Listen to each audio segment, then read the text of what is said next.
La parálisis cerebral es un trastorno neurológico que afecta el movimiento, el tono muscular y la postura. Se produce por un daño en el cerebro en desarrollo, generalmente antes, durante o poco después del nacimiento. El autismo secundario puede aparecer como consecuencia de otra condición neurológica, como la parálisis cerebral. Afecta la comunicación, la interacción social y puede incluir comportamientos repetitivos.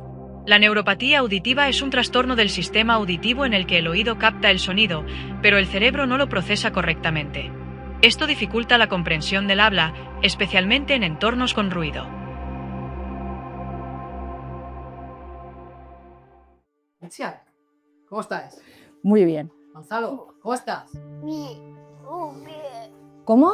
Muy bien. Muy bien. Alicia, ¿qué te hizo querer ponerle el nombre de Gonzalo? Pues me habían gustado siempre los nombres largos, no quería que hubieran nombres con abreviatura, que no fuera pues a lo mejor Alejandro, Alex o nombres como muy cortitos. Sí que es cierto que me gustaba mucho, por ejemplo, el nombre de Hernán, me parecía como que tenía mucha fuerza, pero como venían dos, hubo que elegir dos nombres y uno de ellos fue Gonzalo. Son nombres de grandes hombres.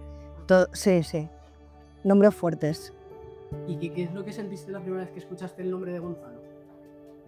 Tenemos uno claro, es decir, o sea, Gonzalo, cuando lo escuché por primera vez dije, es el nombre, y luego tuvimos problema en el segundo. Pero el primero fue claro, fue como, vale, este es uno de ellos. ¿Te imaginabas que iba a ser tan fiel a su significado? No, pero ni uno ni otro, ni uno ni otro. Luego han sido como hechos adrede. ¿Cómo viviste ese momento que todo parecía que iba a ir bien en el embarazo y se complicó la cosa? Al principio no te lo crees. Yo hasta la semana 20, yo de hecho estaba pintando en casa, reformando, no había ningún problema, y hasta que no fui al médico a que me revisaran qué es lo que había ocurrido, entonces no te lo crees. ¿Recuerdas cómo fue exactamente cuando te diste cuenta de que algo estaba mal? Sospeché, porque yo es cierto que la semana 20 te hacen las pruebas para medir que no tenga síndrome de Down, que esté todo correcto. Es la semana de alivio que se le llama. Y yo al día siguiente, estando en el apartamento, cuando me limpié, vi una mucosidad que era extraña y dije, vale, lo dejo aquí. Mañana tenía una revisión y dije, veremos. Cuando llegué a la revisión y la ginecóloga me puso el ecógrafo, viéndole la cara, dije, esto va no mal, muy mal. La cara de la ginecóloga fue de auténtico espanto. De hecho, creo que la ginecóloga no estaba preparada porque era un hospital que en Valencia era muy nuevo y yo creo que no estaban preparados para un caso como el mío. O sea, había habido pocos casos hasta ese día. En ese hospital, ninguno. Fui la primera. Fui el primer parto prematuro gemelar.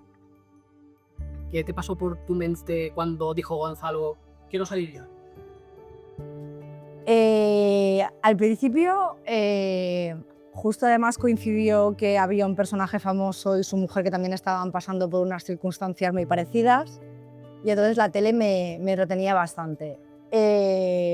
Intentaron hacerme, se le llama cerclaje, es que te cosen el cuello uterino, ponerme un pesario. Pese a eso, Gonzalo rompió todo y es que es su personalidad. O sea, ya venía desde dentro cabezón como él solo. Y preparando la entrevista me dijiste que estuviste un mes ingresada. Un mes, sí, un poquito, sí. ¿Puedes explicarnos el proceso? Pues yo llegué a urgencias y lo que había ocurrido con esa mucosidad es que eso era tapón mucoso, que de normal se suele desarrollar cuando vas a dar a luz, en el momento de dar a luz. Es justo lo que haces antes de romper aguas, y yo lo había iniciado en la semana 20 del embarazo. El embarazo son 40 semanas, con lo cual yo lo hice a mitad del embarazo. Entonces, por mucho que ya hubiera algo formado, realmente son fetos. La semana anterior a nacer los gemelos vino un pediatra y nos dijo, siento mucho ser tan franco, pero son fetos. Y hasta la semana 24, si ellos no hacen nada cuando nazcan por sobrevivir, aquí no podemos hacer nada por ellos. Has dicho que eran gemelos. Sí, mellizos. Mellizos. ¿Y qué le pasó al hermano de Gonzalo? Pues en principio quien nació muchísimo peor fue Gonzalo. También es verdad que entiendo un poco la situación de cómo lo hacen en el hospital, es decir, intentan moverlos lo menos posible porque es como que deberían de seguir en el útero y la incubadora es el útero. Gonzalo nació con un desgarro de pulmón, llevaba una desviación de todo el líquido que se le había derramado del pulmón. Y Álvaro nació muchísimo mejor, de hecho con más peso. Él nació con 500 gramos y Álvaro nació con 560, con lo cual nació mejor de peso incluso. Cuando le dio el derrame a Gonzalo, a la hora le dio el derrame a Álvaro, vino un ecógrafo del hospital La Fe de Valencia, que es el público, le hizo una ecografía a él, le hizo una ecografía a Álvaro y ahí descubrieron que a Álvaro no se le había formado el intestino y que todo lo que había estado ingiriendo estaba pasando a sangre. Entonces, por mucho que intentaron operarle para cortar el intestino, volver a formárselo, es que era un prematuro de 24 semanas, eran 500 gramos, era una barbaridad.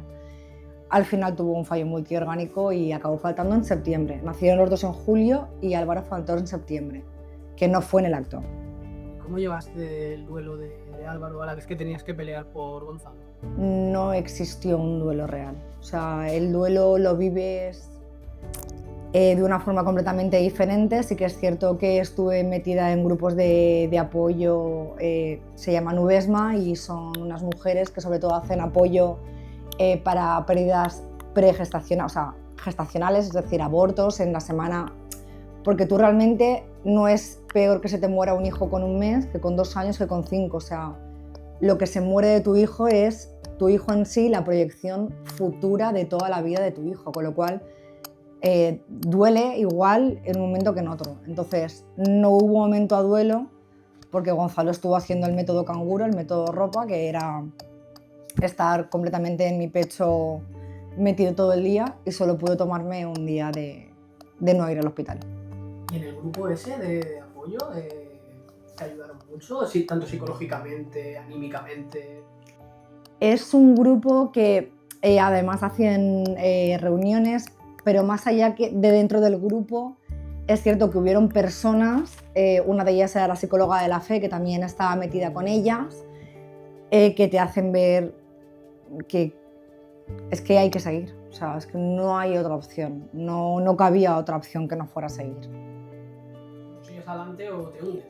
O sea, en el momento en el que fallece Álvaro, yo tengo que tomar una decisión y es morir junto a Álvaro o vivir junto a Gonzalo. Y decidí. Claro, pero el acompañar a Álvaro se te pasó por la cabeza, entonces. ¿Sabes qué es lo que pasa? Que se te pasa por la cabeza, o sea, cosas que tú pensabas que eran completamente implanteables cuando eres más joven. Pues si a mí me dicen que mi hijo tiene síndrome de Down, pues yo abortaría. Pues si a mí me dicen que mi hijo... Mentira. A mí me dijeron, hubo un momento que empezó a tener fallos y tuvo una muerte cerebral y me dijeron, es que si sale adelante Itziar va a ser un vegetal. Y le dije, da igual, es mi hijo, sacarlo. O sea, tú eres de las que piensas... Indiferente. Que si te dijesen eso que acabas de explicar, tú para adelante, porque toda vida merece una oportunidad. En ese momento sí, antes de ser madre y antes de haber estado embarazada, mi pensamiento te aseguro que era 100% completamente contrario a todo lo que opino a día de hoy. ¿Y a día de hoy? Si pudieras volver al pasado, a la Itziar del pasado y darle un consejo, ¿qué le dirías? Que hasta que no seas madre no comerás huevos.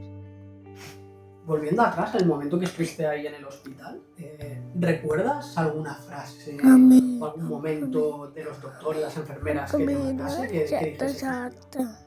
Es que, o sea, el que más me marcó fue en la semana 23 más 5 o así, que se veía que iban a venir ya, o sea, Gonzalo no paraba de hacer movimientos, tenía contracciones y habían problemas.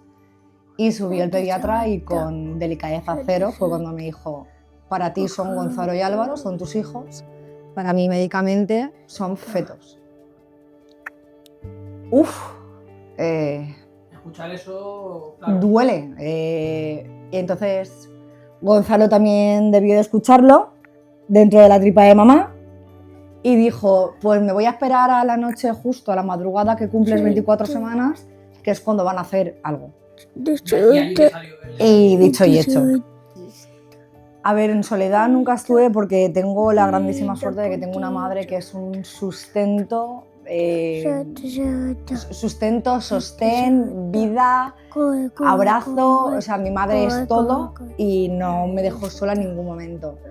Pero sí que es cierto que te replanteas la vida de otra forma, te das cuenta de que puede cambiar todo en un momento, pero es que ya me había pasado anteriormente, entonces Qué grandes son los abuelos. Es que no tienen precio, deberían ser eternos. por favor y gracias. Y ahora, pues centrándonos en Gonzalo, explícanos un poquito lo que es lo de cuando te dijeron que podía venir con sordera profunda bilateral. Dentro de cuando están en la UCI neonatal y cuando nacen, les hacen las pruebas del talón, las pruebas de sordera, etc. Con Gonzalo tenían bastante más claro porque la medicación que está relacionada con la recuperación del pulmón es ototóxica, con lo cual sabían que algo había. Entonces le hicieron unas pruebas y cuando fui a la otorrina me dijo, tiene sordera profunda bilateral. Y le dije, perfecto, ¿y ahora qué hacemos? Tengo que aprender lenguaje de signos. Me dijo, ya está, no te vas a poner de otra forma. Y le dije, ¿de qué otra forma? Voy a la UCI, lo devuelvo. Oye, mira, es que no, este niño con sordera no lo quiero, me lo devuelves, me lo cambias. No, dime que no es la forma normal de tomárselo, pero... Lo entendiste al principio, cuando te dijeron ya, en tu cabeza ya empezó a trabajar y tenemos que... Es que tienes en cosa... Partes de la base de Álvaro se ha ido. ¿Qué peor me puedes dar que se me haya muerto mi hijo? Ya no tienes nada peor que darme. Es sordo. Bien, vale. Pues vale.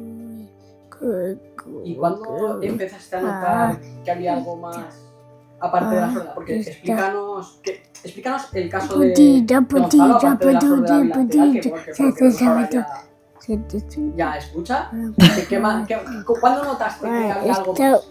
Vale, el problema es que a Gonzalo se le diagnosticó una sordera profunda bilateral, que no es cierta, porque Gonzalo no es sordo per se. Gonzalo lo que tiene es una neuropatía auditiva. La neuropatía auditiva es una enfermedad diferente, que lo que le ocurre es que Gonzalo sí oye.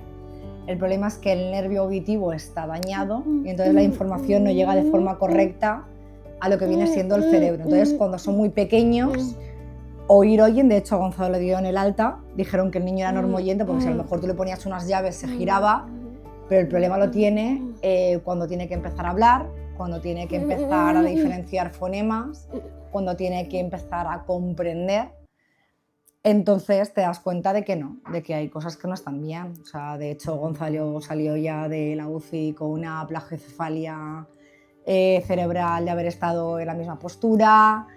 Yo al haber sido maestra, cuando debería de haber levantado cuello, no levantaba cuello, no apoyaba brazos. O sea, son señales que vas viendo y te vas apoyando en médicos y en terapias para confirmar lo que vas sospechando. Esto es el implante coclear y entonces lo que ocurre es, a él lo que le hacen es, le abren aquí y entonces le ponen como un sistema interno que lo que hace es, cortan lo que es el nervio, hacen como una especie de empalme, esto es el altavoz y por este imán va conectado el sonido, entonces él escucha por este receptor y le llega directamente al cerebro. O sea, olvidamos todo lo que viene siendo el nervio, la cóclea, etcétera, que es el conducto normal de la comunicación, a él todo eso se le corta y lo que se le hace es como una especie de empalme. Entonces en este oído, mira Chira, ven por acá. Aquí tenemos un audífono y entonces ahora en mayo nos van a poner el implante coclear en el otro para poder ayudarle mejor. ¿Y tenéis ayudas por esto? Si viene subvencionado a la operación viene subvencionada y a partir de ahí ves ahorrando. Y antes de ponerle el implante, eso, ¿nació de ti la idea investigando o fue que lo propusieron los médicos? No vino ninguna propuesta porque el problema es que a Gonzalo se le dio de alta como niño normo oyente porque reaccionaba a los sonidos, pero tú sabías que no. Y una de sus logopedas, que se llamaba Neus, que era maravillosa, me dijo, no es sordera, él lo que tiene es neuropatía auditiva.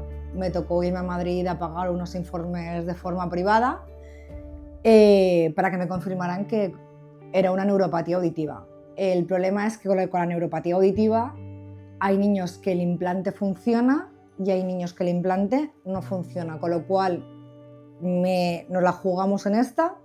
No sabíamos si esto iba a funcionar o no, porque hasta que no hacen la operación no saben si el nervio va a abrir todos los canales, si no los va a abrir, se va a hacer la mitad. Si luego hay niños, muchísimos casos, porque estoy en grupos de varios papás con niños con problemas auditivos, si el niño va a aceptar de repente la focalización del sonido o no, o le va a molestar.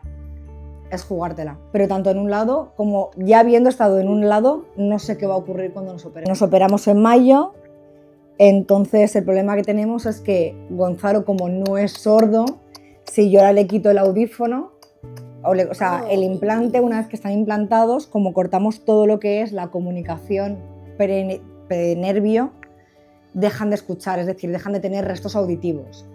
Pero en el oído donde no tiene el implante, él sí tiene restos auditivos. Podemos ir a la playa, a la piscina, entonces sí que es cierto que al resto de gente no la escucha correctamente, pero a mí y a mi tono de voz, que es bastante potente, sí que me oye y sí que me reconoce. Cuando le operemos del otro implante no sabemos si va a funcionar, si no va a funcionar, si se van a abrir todos los canales, si no, pero sí que sabemos que vamos a perder esos restos auditivos, con lo cual es un all-in más arriesgado casi aún que el anterior. ¿Qué fue durante el proceso del implante, qué fue lo más difícil? Y sigue siéndolo, te dan una nave espacial, porque esto es una nave espacial, es decir, cada elemento es completamente diferente y completamente independiente uno del otro, te lo dan en una mochila, nadie te explica nada y te dicen tienes un manual para ti. Tira para adelante y... De repente se apaga una luz, no sabes qué ocurre, no sabes si es la pila, si es el cable, si es la bobina, procesador, vamos a jugar. ¿Cómo reaccionaste la primera vez que Gonzalo reaccionó a un sonido? ¿Qué sentiste? El problema es que Gonzalo siempre reaccionaba a sonidos, de hecho engañó a los otorrinos, porque habían pruebas, Gonzalo es muy buen observador y muy cansado, pero Gonzalo es muy buen observador, entonces las pruebas cuando escuchara un ruido, si se giraba, se movía el muñeco, entonces se le recompensaba. Gonzalo a través de recompensas es capaz de todo. Entonces empezaron a pensar que el niño escuchaba perfectamente porque cada vez que escuchaba un sonido él se giraba hacia donde venía el sonido. Entonces él ha escuchado siempre. Que se hacía el pillo. Es el observador absoluto. ¿Qué te gustaría preguntarle, Edu? Pues, a ver, esto es un poco bastante durilla. Sobre todo porque me lleva media vida llamándome la atención sobre cómo gestionas a los babosos pervertidos que se lo intentan camerar por ser vulnerable, digamos. ¿Cómo lidias con ellos? Creo que a día de hoy la educación es muy importante. Uh-huh. Hemos cambiado muchísimas cosas que antes no veíamos y ahora, por ejemplo, sabemos que el problema siempre está en el entorno, nunca está fuera. Uh-huh. Sabes que no puedes protegerlo del todo, Uh-huh. que habrán ciertas herramientas que le podrás dar y otras que no le podrás dar. Uh-huh. Tú como madre podrás llegar hasta un punto, pero creo que dándole a él la autonomía Uh-huh. y que él se sienta seguro de él poder focalizar en ti o que tú seas su refugio, Uh-huh. es una buena forma de que él pueda contarte qué ocurre Uh-huh. o un buen entorno para él para que te puedan contar qué ocurre. Es como digamos, cambiar mi mamá me va a matar por se lo voy a decir a mi mamá que me va a ayudar. Sí, el problema es que tú que tienes 30, yo que tengo 35, sí que es cierto que ya iba cambiando la educación un poquito, no del todo como ahora, pero sí que es cierto que aprendíamos de otra forma y ahora la forma que tenemos de educar las mamás que tenemos esta edad Uh-huh. es diferente. Entonces, claro que es importante. Yo sí que es cierto que con mi madre siempre he tenido mi mamá es quien me salva, mi mamá es mi amiga, mi mamá es quien me escucha. Si a día de hoy igual, si me pasa algo, a la primera persona a quien se lo cuento es a mi mamá. Entonces con Gonzalo es exactamente lo mismo. Él quiero que piense que la persona más segura, que no le va a juzgar, que ocurra lo que ocurra, quien está es su mamá, siempre, para siempre. Cuidado. ¿Te gustaría preguntarle algo más?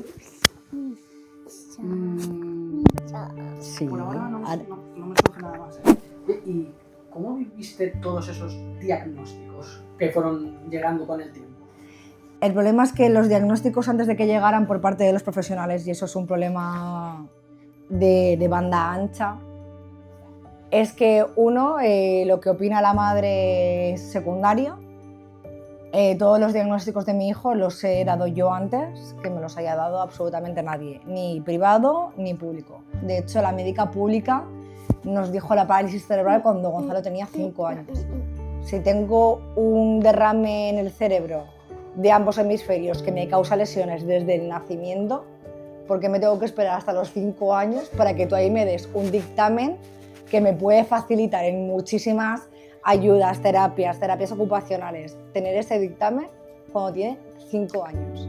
No es que tienen plasticidad cerebral, la que tú quieras, pero si tengo una lesión cerebral, ¿qué plasticidad quieres tener ahí? Me dijiste que tiene autismo secundario. Autismo secundario. ¿Puedes explicar Es eso? fácil de explicar, o sea, por ejemplo, ahora Gonzalo está nervioso y solamente acaba de dejar de hacerlo. Pero tiene ecolalias, hace sonidos de repetición cuando está aburrido, cuando tiene ansiedad, cuando está nervioso, cuando tiene miedo. O también tiene movimientos de autorregulación, por ejemplo, el círculo.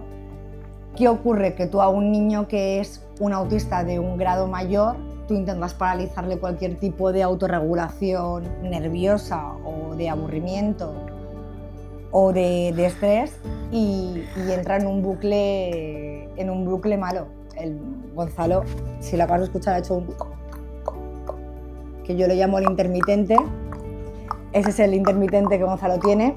Y eso es lo que le hace diferente de un diagnóstico de autismo, el típico autismo que conoce la gente. Sí, y luego también eso es un problema muy grande. Es decir, tenemos solo 3 autismos, que es grado 1, grado 2 y grado 3. Conozco 20 niños autistas de diferente grado y cada niño con cada autismo es completamente diferente. De hecho, el neuropediatra de Gonzalo es algo que me gusta muchísimo que dice y es: eso es absurdo, cada niño como cada grado. O sea, no puedes compararme un grado con otro. Y me dijiste que aparte del autismo y lo del implante coclear, ¿lo he dicho bien? Coclear. Coclear. Es que yo soy así. Coclea. Aparte de esas 2 cosas, ¿también tenía algo más diagnosticado? Sí, tenemos TDAH, que por eso es tan tranquilito. Tenemos TDAH, además es mixto, que es que tiene impulsibilidad y además de la impulsividad tiene falta de riesgo. Es decir, él cruzaría una carretera sin mirar porque no ve el riesgo. O, por ejemplo, las escaleras que le cuesta bajarlas, él no entiende la gravedad de caerse por las escaleras. Y bueno, luego tenemos también hipotiroidismo, tenemos la parálisis cerebral, que es la principal, y yo creo que tenemos más cosillas, pero son la broncodisplasia pulmonar por lo que nació con el pulmón roto. Entonces ya son cosas como más de salud que no son solo de salud mental. ¿Y cómo es el día a día de un niño como Gonzalo? ¿Qué retos afronta? Que a lo mejor un niño neurotípico y sin ningún tipo de discapacidad. Para ellos es completamente diferente porque uno, si te das cuenta, le ocurre muchísimo que se aburre con facilidad, es decir, él necesita un foco de actividad para poder centrarse, y el problema creo que no solo de él sino de todos es el mundo. Es decir, yo puedo entender que lo que le ocurre a mi hijo, que está pasando ahora mismo, pues ahora mismo está ansioso, quiere levantarse, quiere hacer cosas, entonces yo lo entiendo, pero el resto de gente no lo entiende, los niños no lo entienden, profesores no lo entienden, incluso terapeutas no lo entienden. La dificultad es el entorno. ¿Y en el colegio? ¿Cómo lleva él la etapa escolar? Pues siempre lo digo y lo repetiré hasta la saciedad, que en eso soy millonaria, muy millonaria. Tiene un grupo de clase excepcional, sobre todo son 6, 7 compañeras y un compañero que están muy pendientes de él. Desde pequeño comprenden la condición de Gonzalo y no solo comprenden la condición de Gonzalo, sino que su máxima en clase y en el colegio en sí es defender a Gonzalo. O sea, están con él. De hecho, me acuerdo de pequeño una anécdota que era buenísima. Gonzalo sabía colgar su chaqueta porque yo lo había enseñado a que tuviera autonomía personal. Bueno, él llegaba a clase, una le quitaba la chaqueta, la otra le quitaba el polar, la otra le quitaba la mochila. Y llegué y dije, sí, todo eso sabe hacerlo él. Y me dijo la profesora, es que si no se pegan, si no lo dejamos que ayude a Gonzalo, discuten entre ellas. Sí. Qué suerte, tío. Ojalá fueran así en todos los colegios. Sí. ¿Crees a día de hoy que la inclusión, ya sea autismo, síndrome de Down, en los colegios, en la sociedad, estamos avanzando, estamos dando un gran paso? No. No, cuando partimos de la base de que a mí el SPEC me indica que lo más recomendable para él sería ir a un cole no ordinario, sino un cole específico de necesidades específicas. Si los niños aprenden por imitación, ¿qué aprendizaje vamos a obtener en un colegio con niños que no son ordinarios? Si luego él no va a vivir en un mundo no ordinario. El mundo es ordinario. Entonces, ¿de qué me sirve meterlo en una especie de burbuja escolar hasta los 16 años y luego que se tenga que enfrentar a algo a lo que no se ha acostumbrado desde que es pequeño? Es absurdo. ¿Y piensas que algún día el mundo está ya no adaptado al 100%, pero que no tengamos que nosotros, como padres de personas con discapacidad, adaptarlos a este mundo, sino que ellos va a girar el mundo hacia ellos? No, tiene que pasar mucho tiempo. Tiene que pasar mucho tiempo y esto es lo mismo que el mundo LGTBI. Es decir, ¿hemos avanzado? Sí. ¿Hemos avanzado en el tema de inclusión? Sí. Ahora ya hay gente que comprende.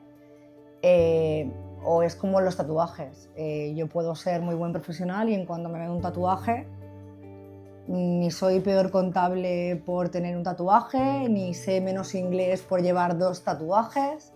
El tema de la inclusión es exactamente lo mismo. Es decir, hasta que no lleguemos quizá a las personas de nuestra edad a una edad mucho más adulta, el estigma de la gente sigue estando. Es decir, hay un niño que tiene un comportamiento disruptivo porque acaba de entrar en una crisis, porque te lo has llevado a comprar a Carrefour y la iluminación le perturba y tiene un problema y tiene una crisis y tira en el suelo, ¿qué hace todo el mundo? Mirarte. ¡Oh, qué mal educado está ese niño! El padre no hace nada y tú a lo mejor estás agachado intentando hablar, no pasa nada, tranquilo, está todo correcto, intentas bajarlo y es que no tiene mano dura. Es otro tipo de educación. Hasta que no llegue la educación que estamos empezando ahora a inculcar respetuosa a una edad mucho más adulta, no veo la opción de esa inclusión tan ordinaria. ¿Y tú en esa situación que acabas de explicar, que se quedan mirando, ¿tú te sientes con la necesidad de dar la explicación? Miran así por mi hija, por las estrellas y cualquier cosa. Yo, sinceramente, me quedo diciendo, ¿qué pasa? ¿Es que nunca has visto una persona con un problema? Pero no lo digo porque yo no veo la necesidad de que tenga que estar explicando, oye, pues no, mira, es que tiene autismo, es que... No, de hecho, es normal. Es que cuando él está teniendo una crisis, la verdad es que ni me giro a nadie, es decir, ni me molesta absolutamente nadie. Pero sí es cierto que cuando hay ciertos comentarios, lleva, pues a lo mejor Gonzalo, a lo mejor en cámara no se le ve, pero lleva dafos porque anda de puntillas debido a que no tiene cerebelo. Entonces, ten cuidado que se va a caer, que está a punto de caerse. No se va a caer, es que anda así. Uy, sí, es que tiene parálisis cerebral. Pobrecito. Pobrecito. Pero de normal, si está teniendo algún tipo de situación, no lo tengo en cuenta. Eso es como cuando hablábamos eso de lo de pobrecito, es cuando que yo te dije que para mí, cuando dicen, es que son especiales. ¿Tú qué piensas de eso? Cuando te dicen esa frase? Yo ahí te rebatí. Me molesta que me digan, parece un niño normal. Eso sí que me molesta, porque es cierto que cuando la gente de repente ve a Gonzalo, que es el niño anti-estereotipos, o sea, tiene parálisis cerebral y la gente se imagina un niño en silla de ruedas, medio en estado vegetativo. Tiene autismo, se están imaginando a un niño en el suelo balanceándose. La gente tiene un estigma social de lo que ha visto, sobre todo en películas, que no corresponde a lo real. Entonces, me molesta que me digan, ¡ay! Pues no lo parece, parece normal. Es que normal es, ni tiene un cuerno de unicornio, ni le ha salido una cola de caballo. Normal es. Lo que no es neurotípico, es completamente diferente. Pero en cuanto a lo especial, ahí sí que te rebatí, porque sí que es cierto que son especiales. Pero no son especiales en el sentido...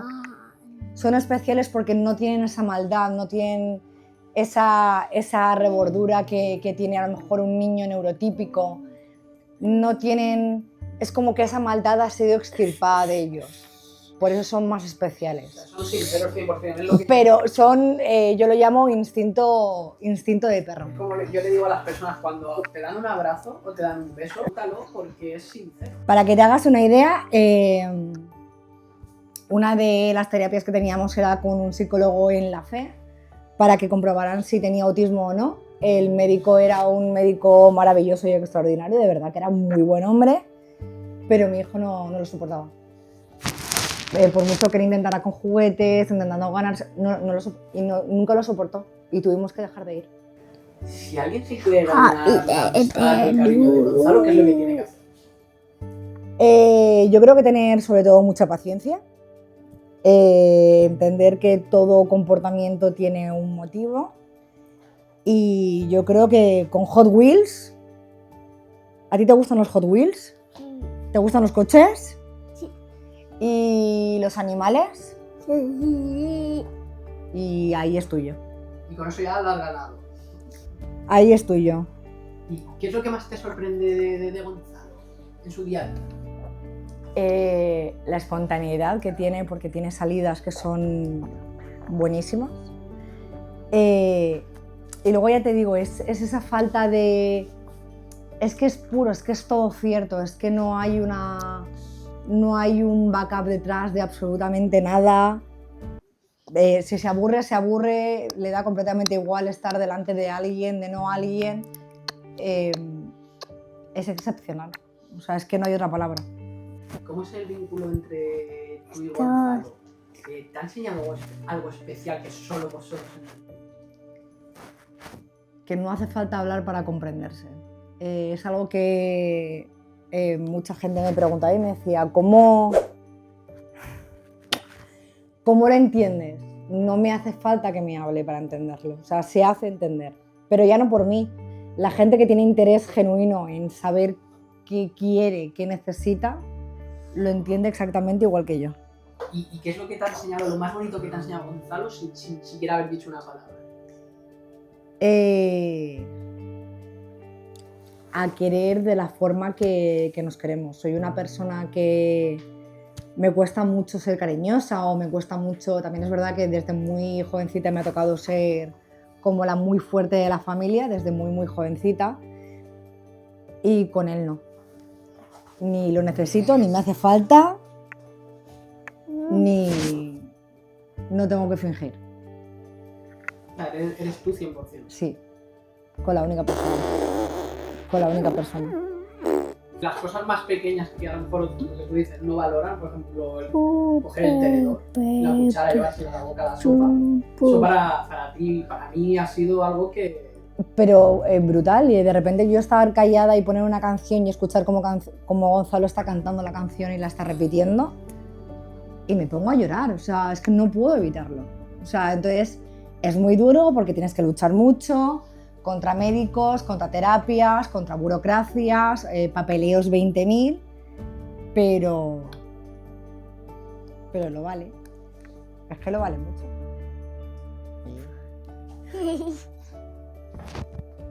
Lo vale mucho.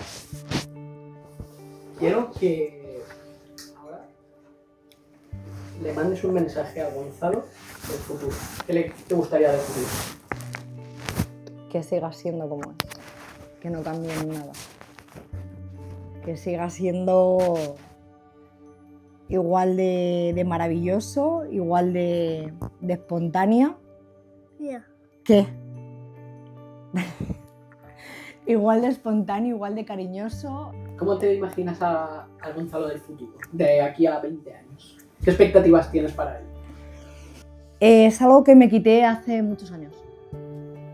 Y te explico por qué. Al principio, los primeros años que buscas un diagnóstico y buscas una palabra a la cual aferrarte, ¿qué tiene?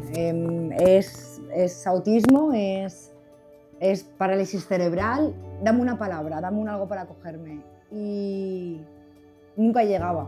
Entonces llegó un momento que decidí que no me importaba nada, que me iba a dedicar a hacer lo posible por mejorar cualquier tipo de condición psicomotriz, intelectual, cognitiva, lo que hiciese falta, pero me quité todas las expectativas. De hecho, a lo mejor los papás hablan de ¡ay, mi hijo cuando vaya a bachiller!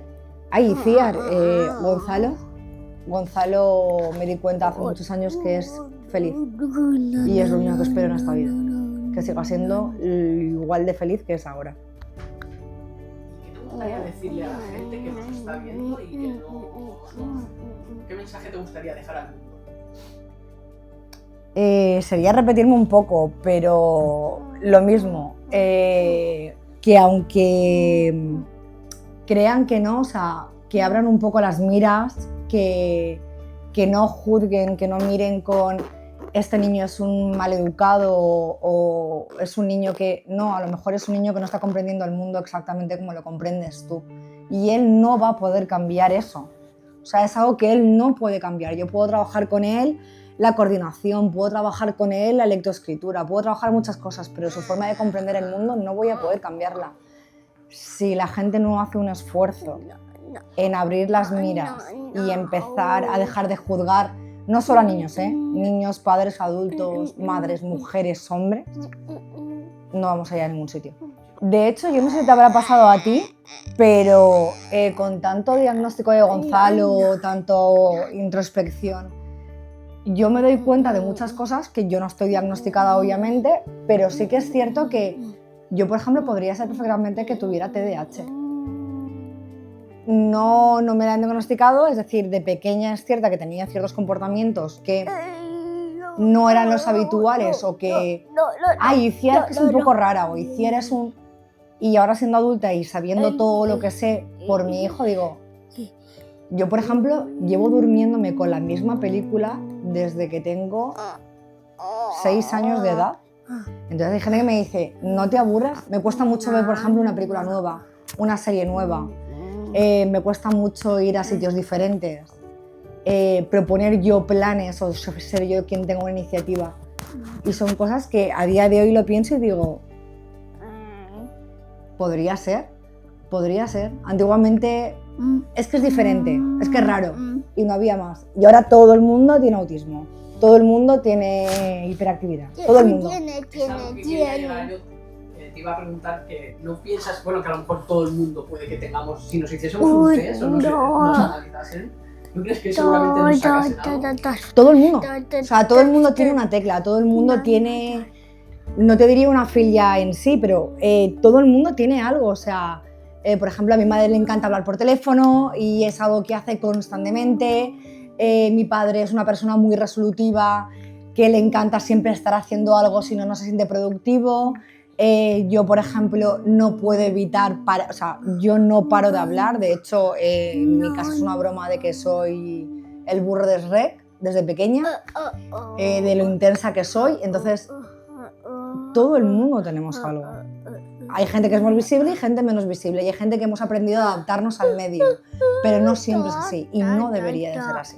Y si le tuvieras que dar un consejo a unos padres que acaban de recibir un diagnóstico como fue el tuyo en su momento, ¿qué consejo les darías? No me canso de repetirlo y además se lo digo a mucha gente, sobre todo cuando me dicen, ¿cómo lo llevas? Es una maternidad diferente, es una maternidad más dura, es una maternidad de lucha pero la recompensa, o sea, la gente que tiene hijos neurotípicos que se come un yogur solo no le dan importancia. Para mí es un hito. Que de repente sube y baje de la cama solo, no le dan importancia. Para mí es un hito. Cuando le quité el pañal, yo lloré. La primera vez que Gonzalo fue al baño, yo lloré. O sea, lloro tantas veces por hitos que padres neurotípicos no le dan absolutamente ninguna importancia, que eso es increíble, es una maternidad increíble.